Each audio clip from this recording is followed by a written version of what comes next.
Bom, então vamos estudar sobre o movimento da arte romântica.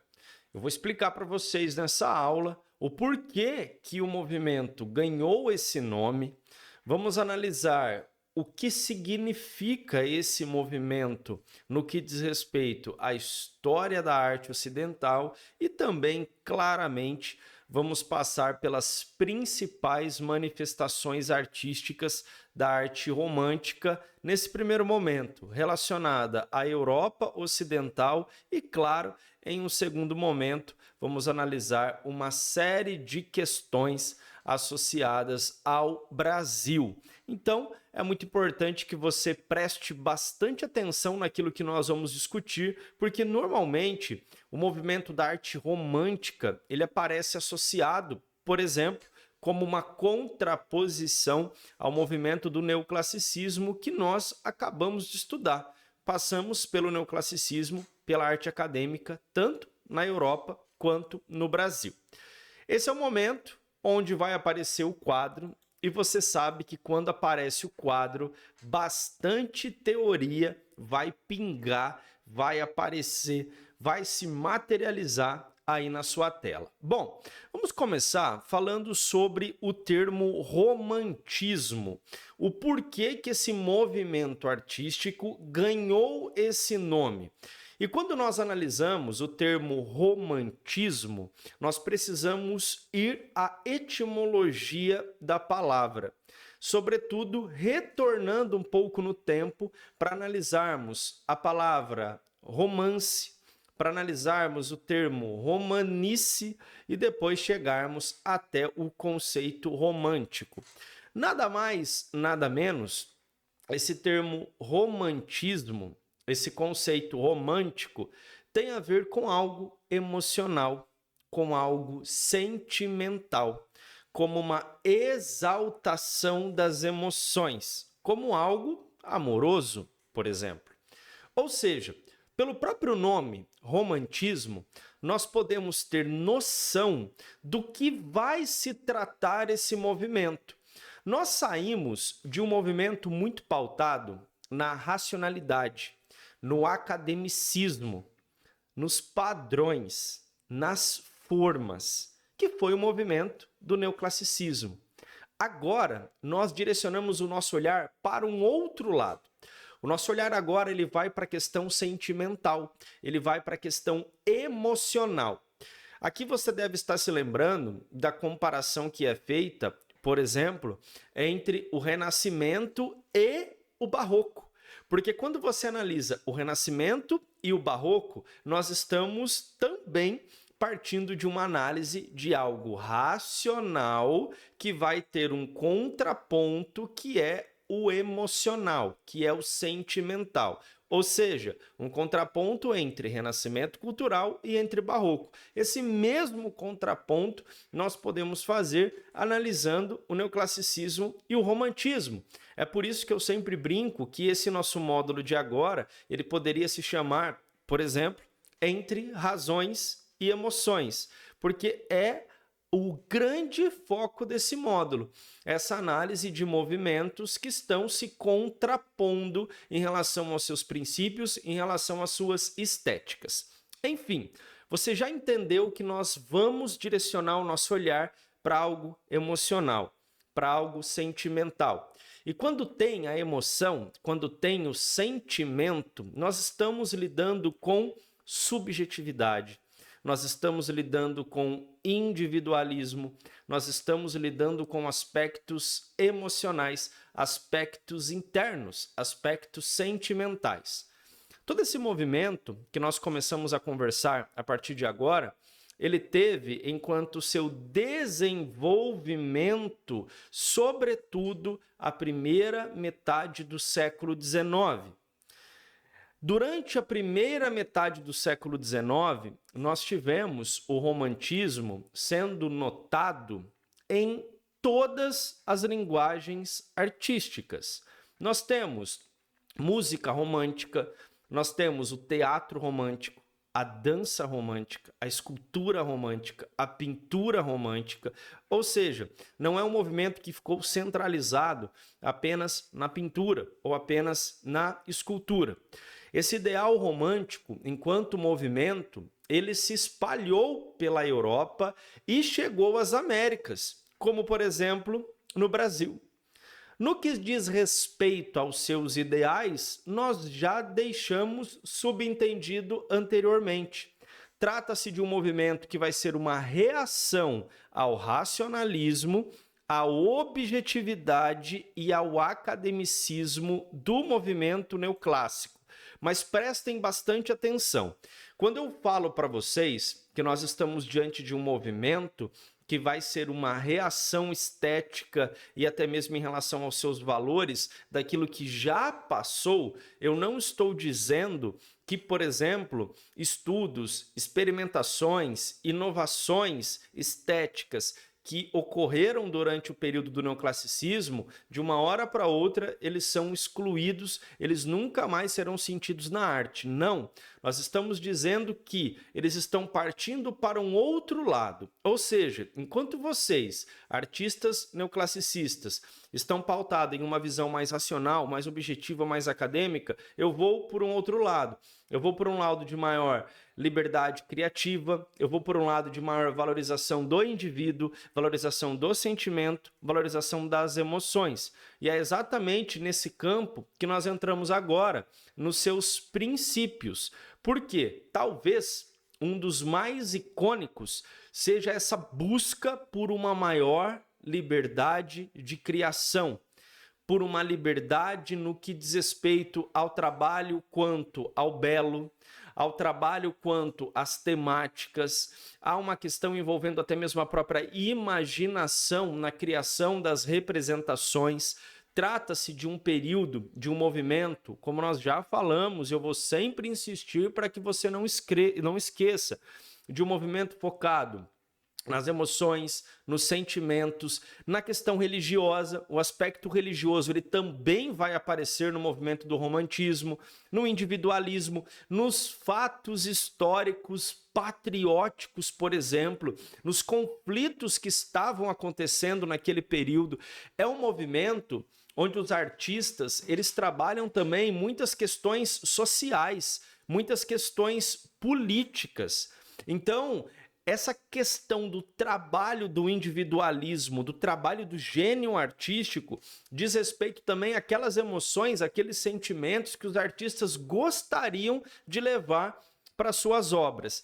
E, claro, tudo isso diante de uma questão que envolvia a dramaticidade, o emocional.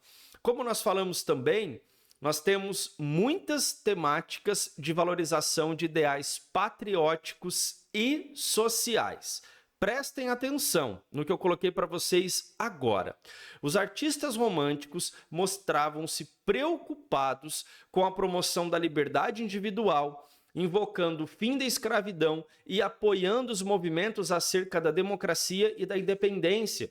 Então, realmente foi um movimento revolucionário. É um movimento onde as suas bases serão importantes para o progresso artístico e a chegada até o ideal do modernismo, tá bom? Então, o romantismo ele é extremamente importante. Não quer dizer que os outros movimentos também não sejam. Não, mas aqui nós estamos trabalhando de um movimento realmente revolucionário, que trabalhou uma outra abordagem no que diz respeito às representações e no que diz respeito à produção artística na Europa naquele momento, ao longo da primeira metade do século XIX. A manifestação mais impactante foi, com certeza, a pintura. E dentre os artistas de destaque da pintura, nós temos, por exemplo, o Goya, o Delacroix na França, o Goya na Espanha, John Constable na Inglaterra e William Turner também na Inglaterra. Nós trabalhamos, inclusive, na aula passada, sobre o contexto sobre o que estava acontecendo em vários países da Europa durante o momento que nós tivemos o desenvolvimento da produção desses artistas. No que diz respeito às suas características, às suas obras, daqui a pouquinho eu vou mostrar para vocês um monte de obras desses artistas. Inclusive algumas nós vamos analisar profundamente, entendendo por que o artista pintou aquilo, por que ele foi motivado para fazer aquela representação. Nós teremos uma série de detalhes importantes que serão estudados. Mas, a respeito das características estéticas da pintura, nós temos uma aproximação do estilo com o estilo barroco, tá bom? Inclusive, dramatização, pinturas em composições em diagonal, pinturas dinâmicas, cores vibrantes, a questão do claro e do escuro, tudo isso vai ser algo extremamente marcante no que diz respeito à pintura do romantismo. E também nesse aspecto de inovações e de revoluções da arte romântica, nós temos a natureza, as paisagens aparecendo com grande destaque, sobretudo quando nós estamos falando das produções do Constable e do Turner na Inglaterra. Mas daqui a pouquinho eu vou mostrar para vocês uma série de obras, vou mostrar para vocês uma série de representações. Bom, falamos bastante sobre teoria. Espero que você esteja entendendo até aqui. Se você não está entendendo, você sabe que aqui no curso nós temos um campo escrito comentários. E aqui nesse campo, logo abaixo desse vídeo, você pode inserir caso você não esteja entendendo alguma coisa ou caso você queira que eu aprofunde alguma temática, alguma discussão. Certo? Bom, respira, porque agora nós vamos para as obras. Este primeiro que está aparecendo para vocês é o Goya. O Goya em um retrato do Vicente Lopes Portanha, um retrato de 1826. O Goya, um espanhol que viveu durante um período conturbado da história da Espanha, com várias convulsões políticas, com várias convulsões sociais e talvez daquelas mais marcantes, a invasão de seu país, a invasão da Espanha pelas tropas napoleônicas. E é exatamente sobre isso que se trata, talvez, aquela sua obra das mais conhecidas, das mais importantes, das mais impactantes, que é o quadro 3 de maio de 1808 em Madrid, um quadro, uma obra, um óleo sobre a tela de 1814, na verdade não um quadro, né? Nós temos um grande painel, uma grande obra retratando os horrores da invasão francesa à Espanha. Nós temos uma série de elementos importantes nessa obra, tá bom? Vamos lá. Primeiro, quando nós notamos que em um curto espaço da obra, ele relata, inclusive, o que seria a noção do passado, do presente e do futuro. Como assim? As pessoas estão na fila. Essas pessoas estão na fila e elas serão, em algum momento do presente, fuziladas, porque o futuro delas é a morte pelo seu país, é a morte pela Espanha. Olha o ideal patriótico, olha o ideal nacional. Em um período onde nós temos realmente os nacionalismos crescendo em vários países ocidentais. Nós temos um homem de branco com os braços fazendo o que seria uma espécie de sinal representativo da cruz, onde destaca, inclusive, esse aspecto, esse conceito do mártir, inclusive de um mártir pautado em um aspecto religioso, até porque a Espanha católica, muito pautada no simbolismo de Cristo na cruz, morrendo por todos nós, dando a sua vida por todas as pessoas. Aqui nós temos também alguém que está morrendo pelo seu país, que está lutando pelo seu país, que está lutando contra os invasores.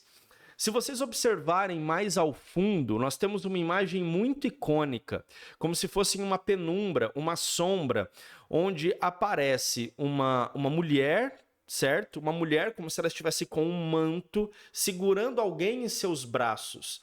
Há um aspecto não só de guerra, mas um aspecto religioso aqui também. Parece, inclusive, uma menção simbólica e conceitual, por exemplo, a Maria segurando em seus braços o corpo de Cristo morto. Se vocês observarem, a questão do claro-escuro é muito notável. Se vocês observarem mais atentamente ainda, vocês vão notar que os soldados, a face, o rosto desses soldados não aparece, até porque ali, naquele momento, não importa a identidade desses soldados.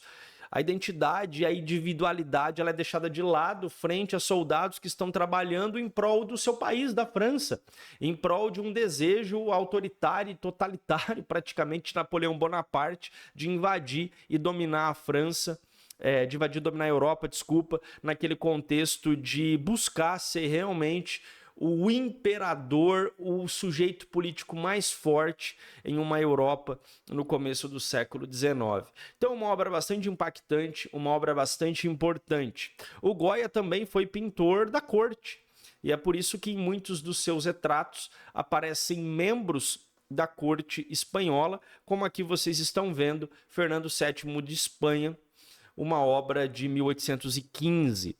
E também tem uma produção dele, uma representação muito legal. É chocante, é impactante. É um tema relacionado a Saturno devorando um filho. E basicamente diz respeito ao quê? O quadro ele retrata a figura mitológica de Saturno, Cronos, lá na mitologia grega, devorando de seus filhos. Naquele contexto em que o Goya retrata esse tema, retrata essa questão mitológica, ele estava vivendo um momento de bastante caos, não só interno, como também no seu país, aquela série de brigas políticas, aquela série de contextualizações caóticas que nós falamos.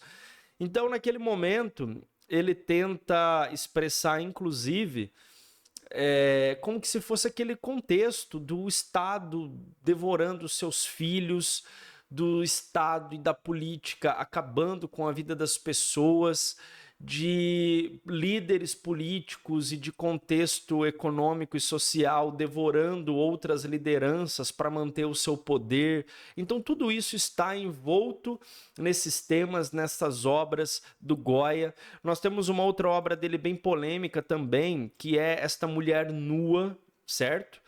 Uma obra do final do século XVIII, início do século XIX. A identidade da modelo é incerta historicamente, pode ser que seja uma duquesa da região de Alba, mas a obra na época ela despertou bastante polêmica. Ela foi inclusive confiscada pela Inquisição espanhola porque ele estava retratando uma mulher nua. Um outro artista bastante importante, agora um francês, é o Delacroix.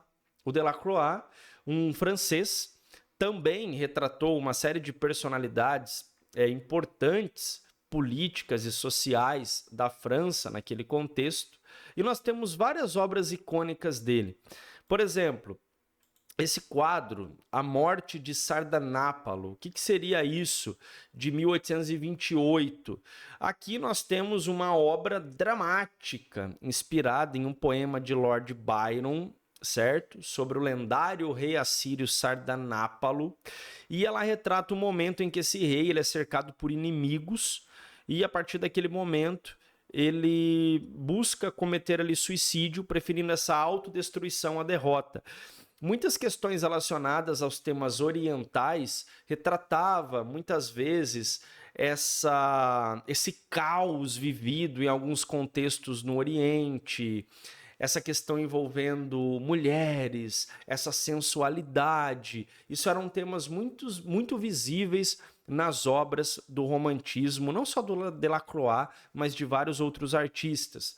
Essa obra dele de 1838 ela é bastante importante, esses convulsionistas de Tanger. Por quê?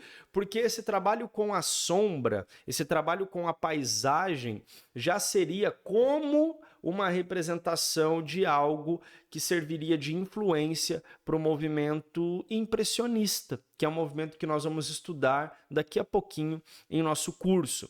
Olha essa que legal. Aqui nós estamos relacionando uma obra do Massacre de Kiel, que é uma obra que diz respeito à temática da Guerra de Independência da Grécia. E aqui nessa obra é como se fosse realmente uma denúncia do que estava acontecendo naquela região, da violência, do sofrimento humano e de várias outras questões. Por quê? Porque esses aspectos de denúncia, esses aspectos políticos estavam direcionados aos temas preferidos dos artistas românticos. Uma obra dele extremamente conhecida, com certeza, é A Liberdade Guiando o Povo, relacionado a todo aquele contexto das revoluções que estavam acontecendo, das convulsões políticas que estavam acontecendo na França no começo do século XIX. Aqui nós não estamos falando de Revolução Francesa, tá? Aqui nós estamos falando de contextos revolucionários contra o poder autoritário de muitos líderes políticos, como, por exemplo, Carlos X, naquele contexto revoltoso e revolucionário da França. Aqui nós estamos diante de uma figura alegórica, a mulher com os seios de fora, com uma arma na mão, o que representa que ela estava ativa na disputa, com a bandeira em outra, representando a liberdade. Vocês podem notar, no que diz respeito à questão estética, o trabalho com a luz e com a sombra, o esfumato atrás na paisagem. E se vocês olharem com bastante atenção, aqui ao fundo nós temos as torres da Catedral de Notre Dame. Notre Dame que estudamos no gótico. Nesse momento, nós vamos partir para aqueles pintores que estavam retratando as paisagens, a natureza vibrante, a natureza dinâmica, inclusive os novos tempos e a sua influência de suas construções, da velocidade das locomotivas, das indústrias, das fábricas, porque nós estamos falando de pintores românticos que estavam pintando em um contexto de Inglaterra de transformações industriais. Então é muito legal nós percebermos essas paisagens, esses contextos vibrantes, a força da natureza em vários artistas como Constable e como Turner, certo? Sempre essa natureza vibrante, essa natureza importante, essa natureza dinâmica e não uma natureza, uma paisagem estática. Não, a questão atuante, inclusive a questão dos novos tempos sempre marcante, como por exemplo nós percebemos nessa obra Chuva, Vapor e Velocidade e um trem passando logo ao lado, trabalhando esse contexto de paisagens, de natureza e de inovações.